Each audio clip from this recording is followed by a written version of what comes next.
Bueno, En esta parte renal, para poder entender el tema de la anatomía renal, decía de que hay que ver siempre que la función renal no solamente es una función urinaria, sino que tiene funciones diversas, en las cuales convierten al riñón en un órgano que, como sabemos, forma parte de lo que es la homeostasis, ¿no? El equilibrio del medio interno.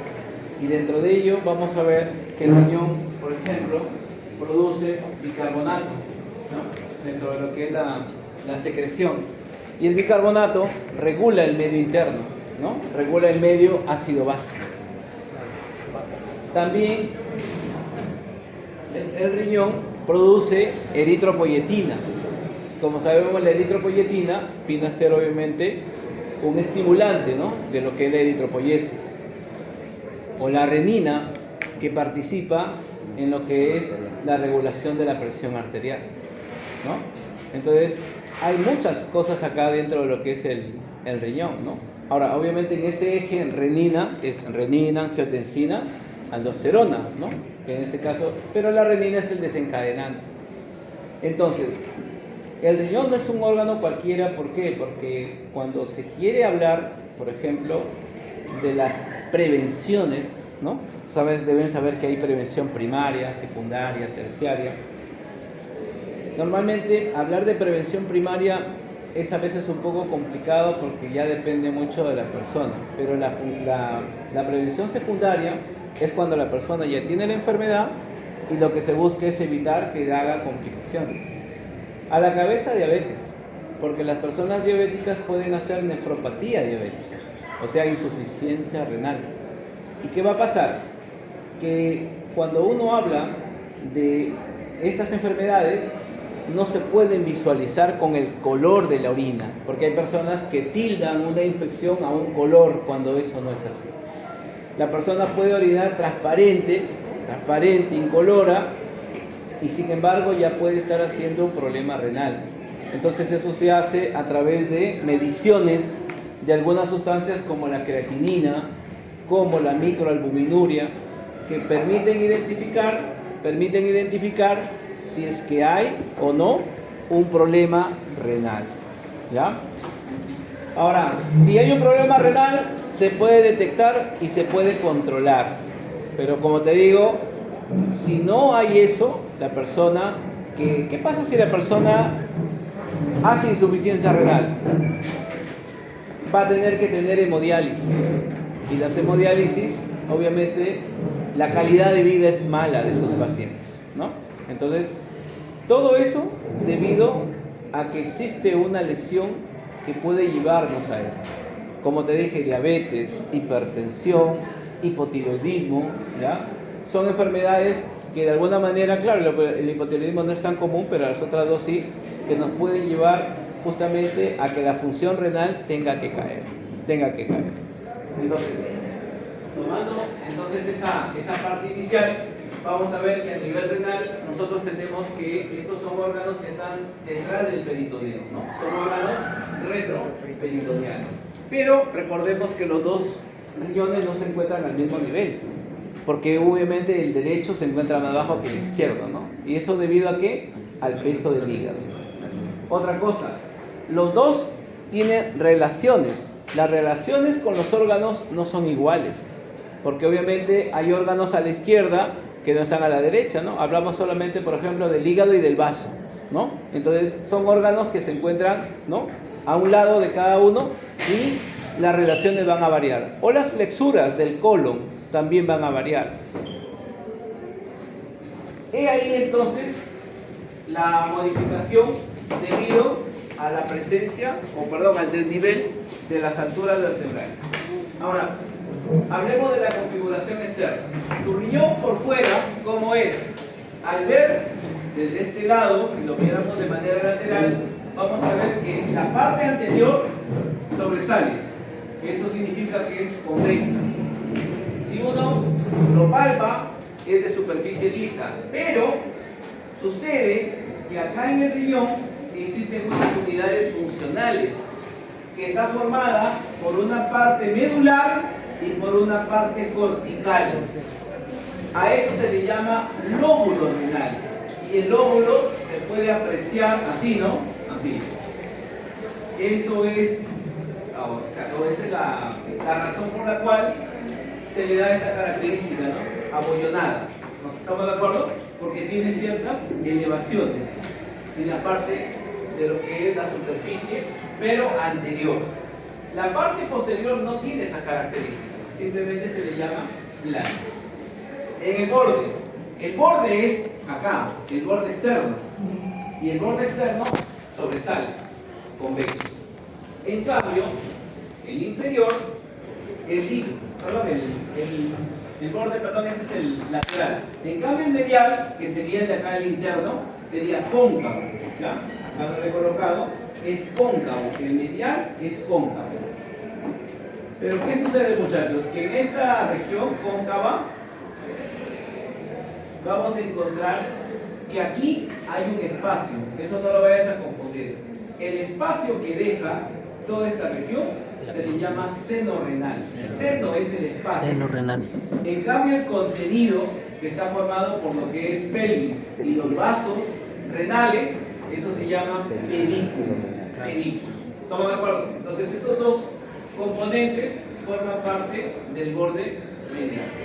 Algo adicional ahí también acerca de esto. Miren, deben de saber ustedes que los riñones no es que uno lo hace simplemente por la cuestión del esquema, pero deben de saber que los riñones tienen una orientación variable, o sea, van a tener más o menos, muchachos, esta distribución. Así. De posterior, anterior y de medial a lateral. ¿Qué quiero demostrar con esto, muchachos? Miren acá. Que la distancia que hay entre los polos superiores es menor que la distancia que hay entre los polos inferiores. ¿Estamos de acuerdo? O sea, estos de acá se acercan. ¿Estamos de acuerdo? Van a tener esta orientación más medial. En cambio, los polos inferiores van a tener una orientación más lateral. ¿Ya? No es que sean así exactamente como aparece en el gráfico. ¿Ya? Bien. Ahora, los polos, arriba, como ya sabemos, está la glándula suprarrenal. Pero ojo, la glándula suprarrenal no está en íntimo contacto con el riñón. Hay algo que los va a separar, por algo lo estamos aclarando. Hay algo que los va a separar. Y el inferior, obviamente, es un borde líquido. Ahora expliquemos este comentario de acá. Cuando uno hace un corte, ahora vamos a la parte interna. Cuando uno hace un corte a lo que es la parte superficial, vamos a encontrar la corteza, muchachos, es esto que vemos acá, ¿no? Es esta región que vemos aparentemente en blanco acá. Esta es la corteza. Esta es la corteza. Y acá lo que está íntimamente ligado a la corteza es la llamada cápsula renal. Esto de acá, a ver, aquí lo hemos colocado. Esto que vemos acá con doble raya, esa es la cápsula renal. Esta cápsula es la parte más externa del riñón, o sea, ese es el riñón en sí. Sin embargo, nuestro riñón está protegido por fuera. Aquí hay un espacio y ese espacio tiene tejido adiposo.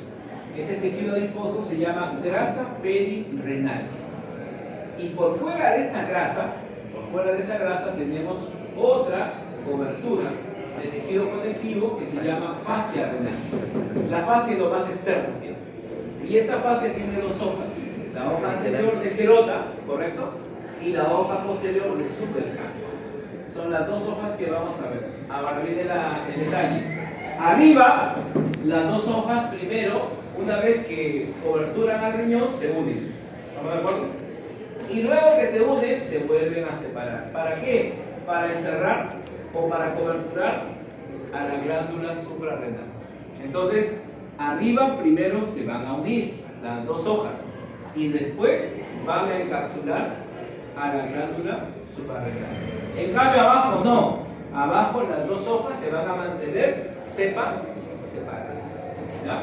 Así que hay que tener cuidado con eso. Aquí también hacer la aclaración que esa fascia es inervada. Entonces, cuando uno utiliza el concepto me duele el riñón no duele, pues, porque no tiene inervación. acá no llega ningún nervio, ¿correcto? Lo que se inerva justamente es la fascia, ¿correcto? Ahora, el dolor posterior, normalmente es lumbar, contractura muscular o puede ser un tema de columna. Pero que sea riñón, recuerda que el riñón, para hablar de riñón, hablamos del famoso cólico, pero es un cólico a nivel del uréter, acá. Y acá viene la otra aclaración. ¿Por qué si acá se forma orina, ¿sí?, y lo que va a salir es un líquido, ¿sí?, cuál es la razón para que el uréter tenga músculo liso? O sea, necesitamos un músculo liso en un conducto que solamente va a dejar pasar orina. No tiene sentido. Pero la razón es bien simple. Este uréter es cerrado. Y para que pase líquido, tiene que haber movimiento. ¿Cómo se llama ese movimiento? Peristaltismo.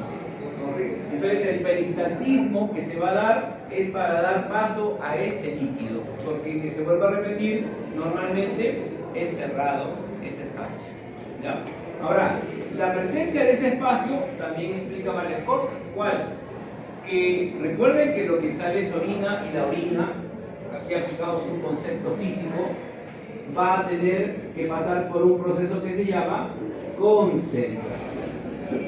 Físicamente, ¿qué es concentración?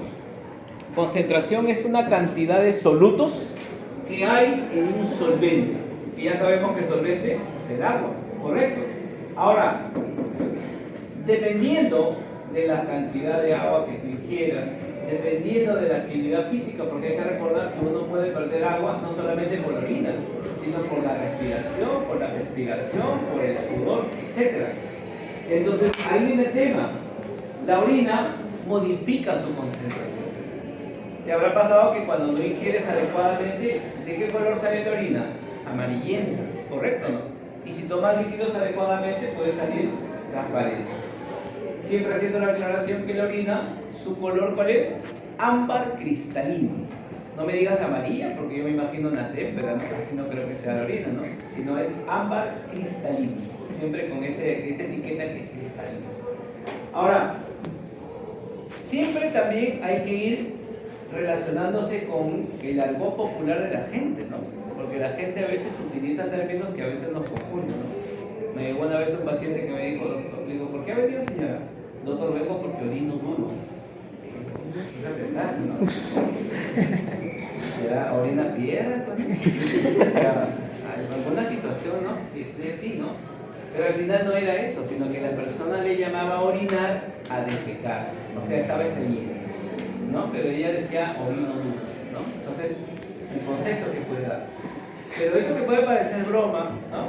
Viene el tema. Oye, pero que una persona puede eliminar cálculos por la orina, sí. Y la persona me escucha, ¿no? Piensa de que el inodoro es de porcelana. Y la persona no siente, ¿no?, el sonido timpánico, ¿no?, de ese golpe. Entonces, ¿qué sucede, muchachos?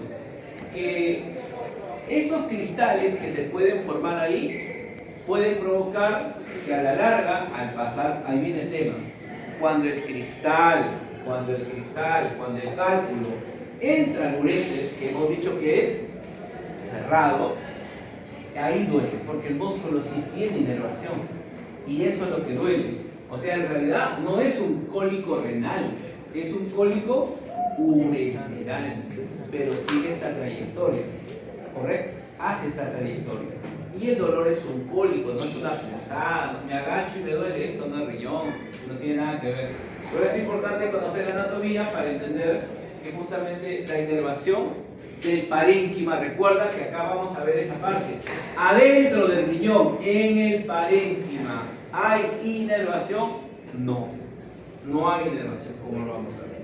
Bueno, pero ya habíamos aclarado entonces estos tres puntos que no te puedes equivocar, ¿ah? Inmediatamente por fuera de la corteza, la cápsula. Después de la cápsula, la grasa perirenal. Y por fuera, la fascia, con sus dos hojas, no te olvides, esclerota anterior y súperca posterior. Ahora, en el parénquima, al hacer el corte, ¿yo qué voy a encontrar? Voy a encontrar que la parte superficial, lo que se encuentra por fuera, inmediatamente debajo de la cápsula, se llama corteza renal. Y esta corteza, ¿qué contiene? Los corpúsculos renales, que ya sabemos que los corpúsculos están formados por ¿quién?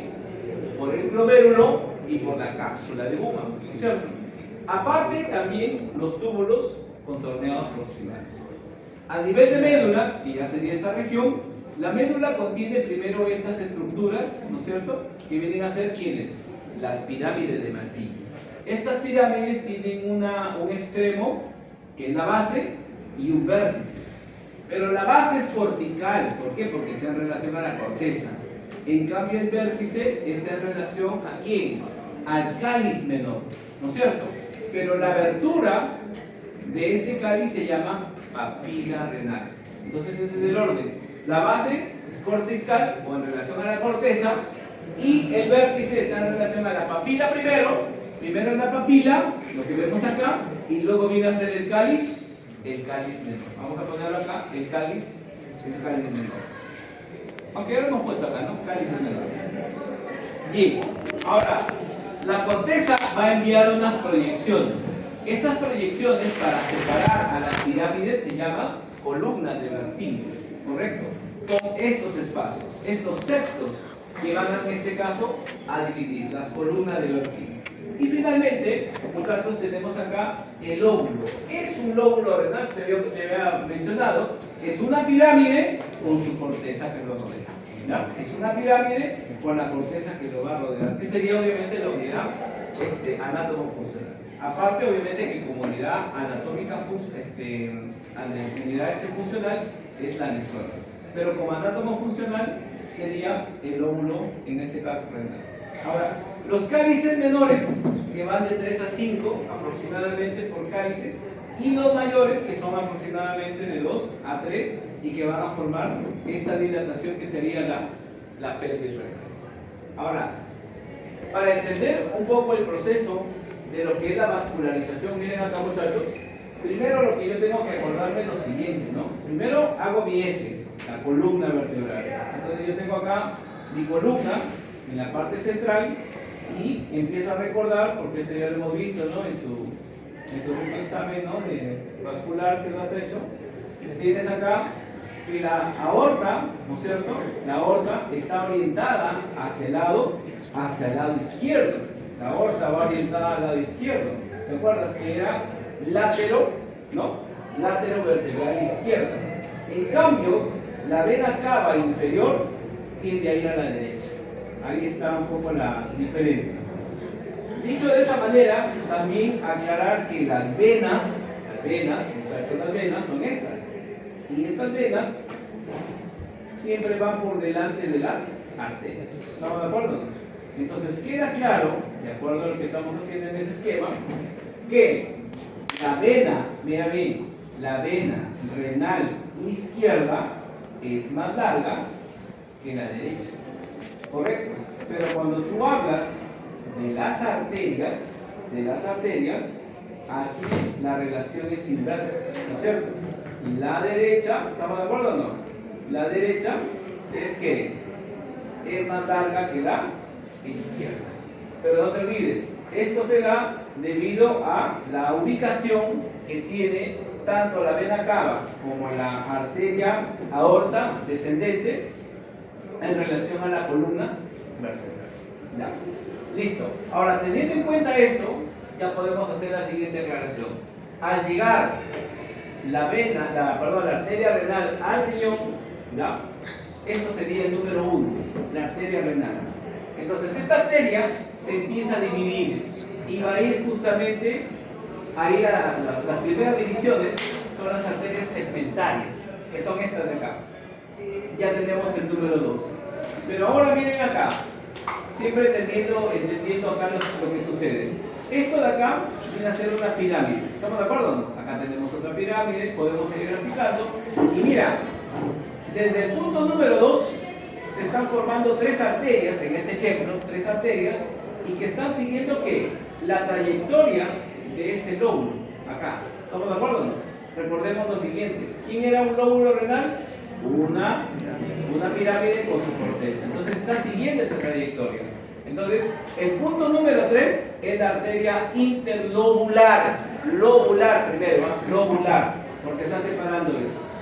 Luego, en el vértice, ya arriba, estamos viendo lo siguiente, que la arteria se empieza a arquear. Obviamente, la de acá y la de acá se van a anastomosar, van al final unirse las dos. Y lo mismo va a venir acá, ¿no? Aquí siempre haciendo esa aclaración. Esta arteria que viene, la arqueada, se llama arcuata, la siguiente arteria. Esta arcuata está separando a la corteza de la media. Es decir, ya tenemos un límite anatómico que en el corte, obviamente ya no lo habíamos mencionado, pero acá en el corte ya podemos decir que el límite anatómico que divide, ¿no?, a ambas regiones del parénquima pulmonar renal vienen a ser las arterias arcuatas. Ahora escúchame, estando ya en la corteza, ubícate acá, estando ya, porque ya estamos en corteza, estando ya en la corteza, cada una de ellas, acá lo podemos volver a hacer, cada una de ellas se empieza a ramificar, muchachos, miren acá, se empiezan a ramificar, hacen esto, empiezan a hacer sus ramificaciones acá, ¿correcto? Entonces, estas ramificaciones que estamos viendo a nivel cortical, a nivel de la corteza, se llaman las arterias interlobulares, ¿correcto? Interlobulares. Muy bien. Ahora, en la corteza, según lo que habíamos mencionado, ¿qué encontramos? Los corpúsculos renales, ¿cierto?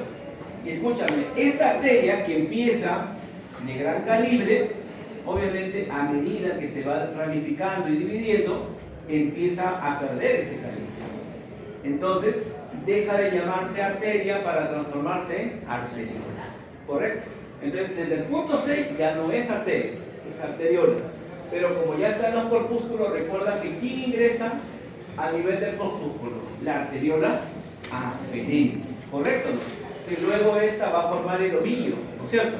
Pero ese ovillo es un ovillo ¿de qué? De capilares. Y finalmente se forma la arteriola eferente, que es finalmente la que va a salir del corpúsculo renal. ¿Estamos de acuerdo? Entonces, esta es la secuencia de cómo una arteria empieza a ramificarse, pero que tiene importancia a nivel fisiológico, porque eso de acá son conceptos que lo vas a revisar, ¿ya? Y que además también va a tener importancia en los límites anatómicos que va a tener esta arteria renal. ¿Ya? Ahora, muchachos. Hoy la asistencia, ¿no? Ya acabó.